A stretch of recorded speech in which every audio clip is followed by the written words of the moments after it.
All right, I can't do anything we're on. until you go action. Oh, action. All right.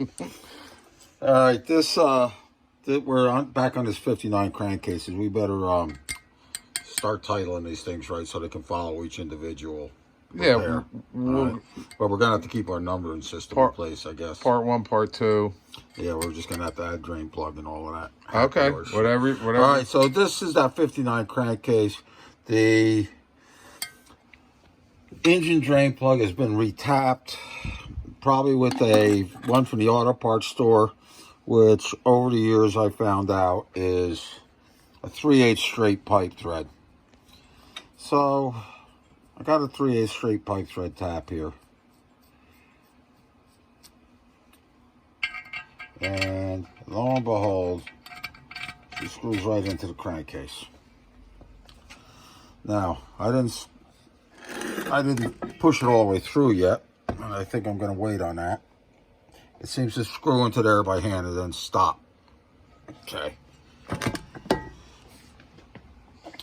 So I know from my experience that when guys retap these things, what causes them to leak and break across here, sometimes they'll crack like this, and it gets worse and worse as this plug gets bigger and bigger, is that when you put the plug in, the underside of the head of the plug does not seal to the surface. And that'll happen if the tapped hole is not square to that surface. So to figure out where we were with this particular bike, what I did here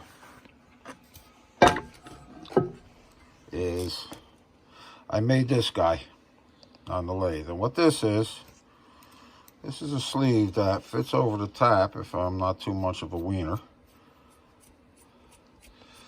That when I made it, I faced this end of it off. Yep. Concentric with the tap, so it's square to the center line of the threads. Okay. This face. That's the face with the little groove in it there. Gotcha. All right. So we know which one is the... So now the idea is, let's see how straight they tap this thing. So I screw this guy back into the case as far as she goes by hand. And then I screw this guy down. And what we're going to find out is that this thing is hitting at the moment. Back up a little bit. Bring it around here? Yeah, that's where I'm pointing. You See want that gap in there? I do. That gap's about 25, 30 thousandths, maybe even 35 according to Albert. And if we turn the thing over, and if you can get a shot of something similar to that, you can see how crooked it is. Back up a little bit, so. Oh, I got you. I see what you're trying to show. So see, the back side is touching. And it's way not touching here. That's how crooked the tap went in. Don't touch your backside. Yeah. I'm going to spin. You stay there. I'm going to spin the case around. Maybe everybody can see. See how cattywampus the thing is? I see the big gap. All right, so now there's a whole situation of figuring out how to fix that. Now, that gap is too large for this 18 pitch thread in there for us just to grab that tap in a Bridgeport and try to straighten that thread out. If we do that, there'll be no threads left in there. So what I'm considering doing is I got to figure out how I'm going to fix this now. And I'm going to try to stay away from welding. Because there's not a whole lot. As soon as I weld on any of this, it's going to affect the straightness of this edge. Right? We're going to have to fart around with all of that. Let's try to avoid that in a moment. And let's try to give this guy something that's reliable here.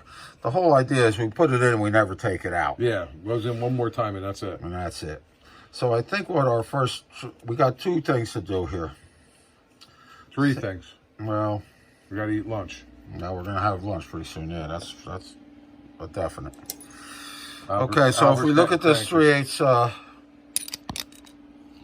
we look at this 3/8 pipe tap. Here. Can you see now? Is that what you want to do? I can see now, yeah. Okay. All right, so we'll see that this thing's about 535 thou on the outside over the top of the teeth. The stock one was 1/2 inch. So there's your 35 thou split up on two sides, 17 thou deep for your threads. For your threads, yeah. Now, if that doesn't work, This is the next size bigger, 9/16 18, which is going to bring us out another 30. Another 30. Roughly. So in reality, I may be able to take this bigger tap, even though I don't want to open that thing up too much more, and jig this whole thing up in a Bridgeport to where I got this surface dead true. Yeah. And then grab the tap rigidly. That surface will be, I'll have to figure out how to get that surface dead flat. Yep. All right. Yep. That's not so hard. Then I got to figure out where the center of the hole is. We'll probably have to put a plug in there. Yeah. With a little point on it. And then when we get to the Bridgeport, we'll get the wiggler up there. Center, yep. And we'll eyeball the thing as close as we can get it. And, you know, your eyeball's usually good to a couple of thou if it's trained. So we'll eyeball out as good as we can get it. I've been training my eyeball for years. It ain't working. It's untrainable. No, I can see that stuff still. I mean, I need glasses, but I can still see it. And if we do that, I might be able to drive this tap. If you back up, Soshi, might be able to. How do you? Your big hands. Your ham hands. In the way. I'm a ham hander. There we go. Knock me out of the way. Yeah. I might be able to rechase these threads by, you know, generating a new minor diameter and getting this 9/16 to go in there. Now, this thing here at the moment, and this is just rough. This is just a rough thing. We got 460 and a smidgen for the minor.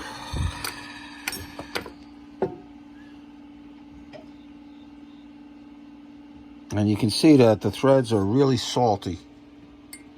Yeah. Right here. Back up till you get focus. And we can't be too close. And if I spin them 180, you can see over here that the threads are much deeper. All right, the black, that makes it look like the threads are all screwed up. It's mainly just sealer on there. These threads on this side of the hole are pretty good. So we're going to have to make some decisions about how we're going to go about repairing this. And once we figure out what we want to do, because we got a couple of options, you know. If we're not going to take the thing out again, we can set up something with a spherical washer set down here.